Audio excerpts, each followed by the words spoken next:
What is going on, YouTube and weight loss warriors? It's your boy C-Dub, and I'm back with another video. And today I want to talk to you. If you have over 100 pounds of weight to lose, I want to give you all the secret that you're going to need right after this.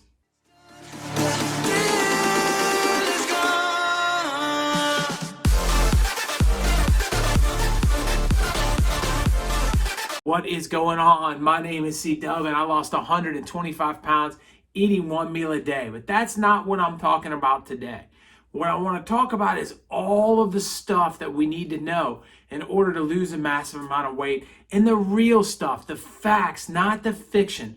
So buckle up and listen to this journey because it's going to be great. But if you're new to the channel, that's why I started this. It's just to help you out, to hook you up with tips, tricks, ideas, and knowledge I learned in my journey to help you on your journey. Welcome to my weight loss warriors, my subscribers, my people that come in day out. I appreciate each and every one of you. Thank you for helping me grow this channel. And there's so much to talk about because there's so many myths and so many half-truths out there that we don't really understand what the nitty-gritty is on weight loss and what has to be done. And so the thing we all hear is it's really, really basic. Calories in, calories out. And that in itself is how you lose weight. And that has been the model that people have been following for the longest amount of time. But is it outdated? Is it not true? So I want to kind of hop into that. And then these days, people from this channel especially, but a lot of channels across the internet have found out that hormones may have something to do with it. And what does that do? And so what's going on there? So starting off with the calorie in and out model of weight loss, the theory is simply that if you eat something that has 100 calories in it, that you have to expend 100 calories of energy in order to balance that out. And if you aren't moving enough or burning enough energy through the day, then the energy that you eat is going to be turned into body fat and stored for later in case you need it. And that's the basic concept of it. So if you take that into a deficit, then you are going to be able to lose weight. And so what they ask you to do is find your TDEE, which you can Google really easily, and it gives you that information. It says you can burn 2,500 calories a day just as existing as a human being on planet Earth. And then you then reduce that by, the recommendation is 500, and the reason for that is lots of different reasons, but 500 is also times 7, 3,500, which is 1 pound, and 1 pound weight loss a week is what the medical professionals call a healthy weight loss, a sustainable weight loss. And that's kind of how the TDEE works. And this has been, shown to work in a lot of different ways, but it's also shown that it may not stick around very long. And the issue is, it's really a common sense thing. So if your TDEE says that you can have 3,000 calories, then if you reduce it by 500, you now know you're going to lose a pound a week, generally speaking. And so if you reduce it by 1,000, now you can make it 2 pounds a week.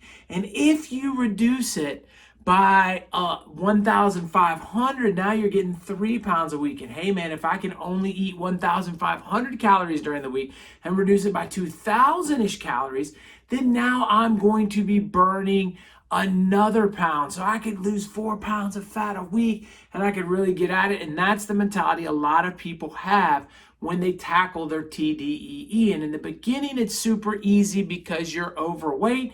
Your body has plenty of fat storage. And so your body can suffer through this time in your life and your weight will come down and you'll lose the weight. That's 100%, a fact. You will lose it. The problem comes in, you have a thing called metabolism, which is where your body and how efficient it is at burning the energy. And every single one of us is going to be different, but generally you can kind of get an estimate with your height and size at what that is. And that's what the TDE tells you, is how much your body's burning, but that does vary from person to person. And when you have a large deficit for a long period of time, what happens is your body starts to say, hey, wait a minute, we need to conserve as much energy as possible because we're going to run out of body fat.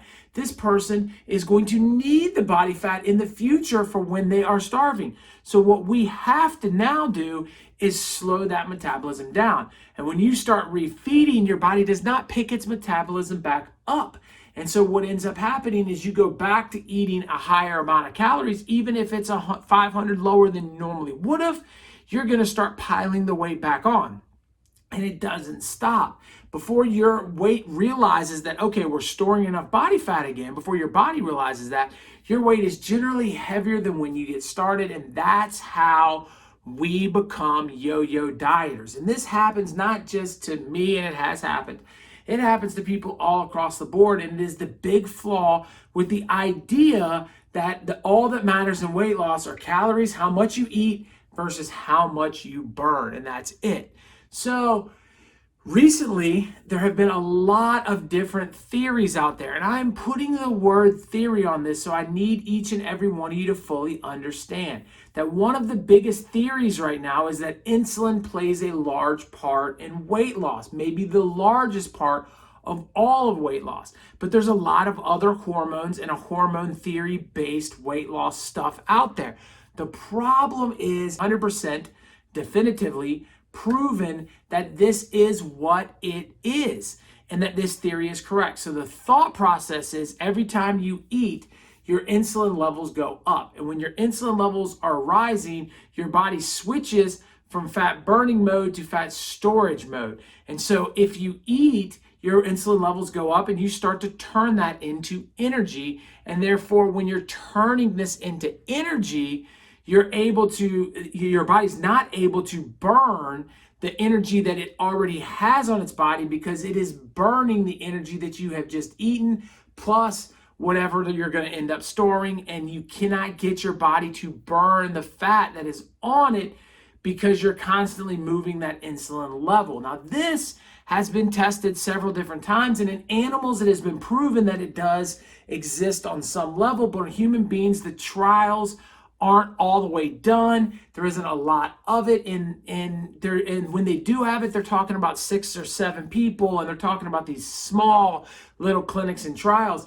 And then a lot of times when they do try to test for this, they don't test it in the way that the theory states that it works. So it gets wonky and confusing, and there's all kinds of science that says that's totally not true, and then there's all kinds of science that says it is. The problem is neither one of those have a lot of legs, because the ones that say that it does work are ones that are in smaller atmospheres with less people, and the ones that say that it doesn't work ended up not really doing what they needed to do, being able to feed them at different times and giving them calories that they didn't necessarily need. So the theories are a little bit wonky there, but there is some evidence that is leaning towards the fact that this is a fact. But that's not the only thing that matters.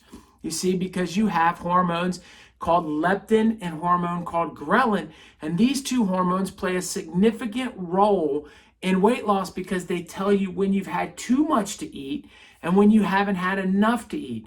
And if these hormones are not working, you're going to overeat because your body is able to tell you when you've had enough. For some individuals on this wonderful planet, on other individuals, it doesn't work as well. And so that gets a little bit wonky. And then if you talk about calorie restriction, like we did in the beginning of this video, it makes it even more difficult because calorie restriction has shown and tested and proven that it messes with those two hormones, and therefore it doesn't allow you to really get a feel for what's going on. You end up resisting those hormones, and the levels of insulin can be resisted too the closer you get to diabetes, type 2 diabetes, which is definitely caused from weight gain. So all of this stuff becomes a giant mess. So what is it that we really can put our hat on? As somebody that needs to lose 100 pounds, what do we know that we need to do? And I think that it's interesting because everybody wants everything to be black and white, but it's not black and white, and we are all different. And this is the point that I need to drive home to you the most as somebody that needs to lose this weight. I am 41 years old, I'm 5'9", and now I'm 180 something pounds, right? That is who I am. That is what is going on with me today. What is going on with me today is vastly different than the 310 pound, 5'9", 39-year-old that was starting to lose weight. My hormones are different. My energy levels are different. My TDEE is different. The amount of energy that I'm going to use moving around is different. It has changed vastly over the course of my weight loss journey and in my maintenance for the last year. So what does that mean? Well, that also means that you may not be male. You may not be 40. You may be older. You may be younger. You may be healthier. You may be less healthy. You may have all kinds of different things going on. You might be handicapped. You might be a endurance athlete. There's a million different kinds of people that are going to turn this video on, that are going to have different kinds of issues. And this is kind of where we try to group it in this one size fits all. X diet will work for you. X exercise routine will work for you, and X intermittent fasting protocol will work for you. And it's just simply not true. We have so many factors that we have to take into consideration in order to lose weight. There's so many different things we need to know, and there's so much false information. So what do we have to do is we have to customize things using every little bit that we have knowledge of. So is it a good idea to understand your TDEE? Absolutely, it's a good idea. Even if you buy into the science that is behind the insulin theory of weight loss, it's still a good idea to know how much is too much food. Because again, it has been proven, people have done videos on it and done OMAD and purposely ate a bunch and didn't lose any weight. It's been shown that you can overdo a one meal a day or intermittent fasting. You can overdo anything. So it's a good idea to understand, okay, this is where I should be eating at this time. But you also have to know that that number is going to adjust, and you should never go too far underneath it. Your number should adjust with it over time. You don't want to go more than 500 underneath it, because you can slow down the amount of energy your body naturally burns a whole lot quicker. Now, understand that it's going to slow down no matter what. As your weight loss comes down, you are going to slow down because you're a smaller human being, and it's going to take less energy for you to move around on the planet. So if you start out and it says you can eat 3,000 calories and you lose 100 pounds, you're not going to be able to eat 3,000 calories anymore. It's just the facts, but you should try to stay within 500 of that so that it doesn't burn too much energy off of you. And then on the other side of that, you definitely got to try to watch your insulin levels and your hormones. You can't just neglect them and say, okay, they don't matter. It's all good. You know, weight loss comes just from calories in, calories out, because it's been proven that that isn't the best model, and that you do need to take breaks for health reason from eating, and that it does not send you into starvation mode. These are fake things that people say all the time. When you tell somebody you are involved in intermittent fasting, people tell you that you're going to get into starvation, you're going to have issues and problems in the future, and all of that is nonsense. Your body actually protects you when you're fasting. And so going 16 hours a day, 18, 20, or even 23 hours a day is perfectly fine. Just make sure that you're getting adequate amount of food and you're doing it in the right way. So the last point you need to know, so you need to implement, in my opinion, some form of intermittent fasting. Even if it's just a 12-hour fast or a 16-hour fast, take a break from food eating every day. If you're just getting started, just stop eating after dinner, don't eat till breakfast, and then shrink your window the best you can. It's gonna help you on this weight loss journey, and it's gonna help you be more healthy, get those insulin levels and the hormones fixed a little bit, which is gonna go a long way in helping with any restricting the calories you do. But understand there are 3 different macronutrients: protein, fats, and carbs. And these days, you're going to hear people that say that the problem is fats, that fats give you issues, and it's a little bit of outdated science from the 90s, but they'll tell you fats are bad for you, and they give you heart problems, and they give you all of that stuff. And you'll have medical professionals that 100% will put their career on the line telling you that. And then on the other side of it, you're going to have medical professionals that tell you that it's carbs that are the things that are killing you, and that carbs are moving your insulin levels, and they're going to use the theory that is being looked at as far as insulin, and they're going to say, hey, listen, every time you eat carbs, your blood sugar goes up. And so, and then there's also protein. So that you understand, when you eat food, your body turns that food into energy. And carbohydrates, it turns into fast energy. When you eat something that is a carbohydrate without getting too much into complex versus simple, it is going to quickly convert that food into energy. It goes straight, almost instantly into your blood. And that's why you feel better immediately when you've eaten carbohydrates. And the reason that a lot of people get sick in the real world when they go into intermittent fasting is because every time their blood sugar starts to drop, they re-eat and it goes back up. And when you do intermittent fasting, you can't just re-eat. So your blood sugar levels go to where you're uncomfortable, but you will get used to it relatively quickly. That doesn't mean that carbs are bad. Understand that explosiveness, short-term energy bursts all come from carbohydrates.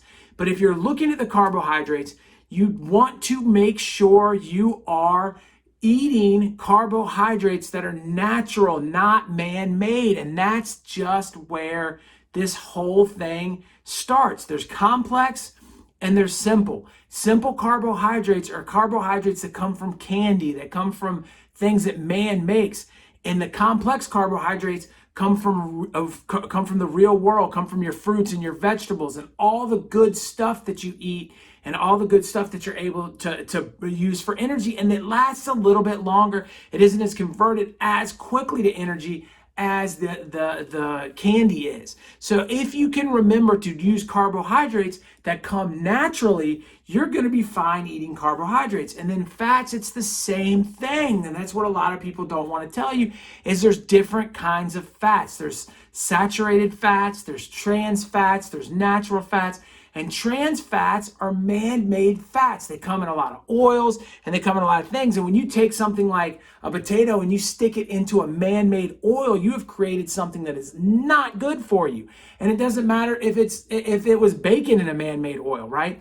And bacon's a natural fat, right? So we want to be able to eat natural fats along with natural carbs. And again, natural protein. If you stay away from man-made protein and you stick to real protein that comes from nature, whether that be plant-based protein or animal-based protein, you're going to be better off. So the ultimate thing is when it comes to eating, what you want to eat is what nature gives us, what we've been eating and what we've been involved to eat since the beginning of time, not what we're creating now in labs and in some kind of food, warehouse to feed the masses. You want to avoid that stuff, avoid the processed food, avoid all the junk. And the last thing you need to know if you want to lose 100 pounds is really super duper simple.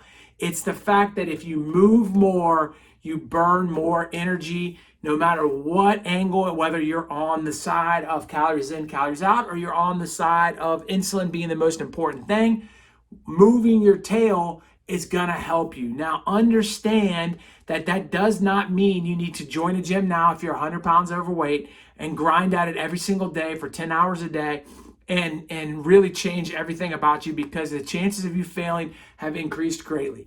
Understand that in the beginning, weight loss is pretty simple and your weight will come down over the course of time just by what you're putting in your mouth, but it's not gonna stay down, and you're gonna have to be able to move more to eat more later. And so the ultimate goal is to make sure that we're moving our bodies as much as possible as we move down in our weight loss. So if you start high, add some exercise when you get 30 or 40 pounds down, and then keep increasing it all the way down as you go, and you're gonna feel better, you're gonna lose weight. And I'm gonna tell you now that 98% of people that lose weight gain the weight back, but the 2% that don't, most of them, everyone I've ever met, including myself, have substituted exercise into their lifestyle. I think it's hugely important that you do the same. And I think it's something that will fix your situation greatly. So I've just thrown everything you need to know at you, and it appears that I've done it in under 20 minutes. This is a very important video for you to wrap your head around about exactly what needs to be done.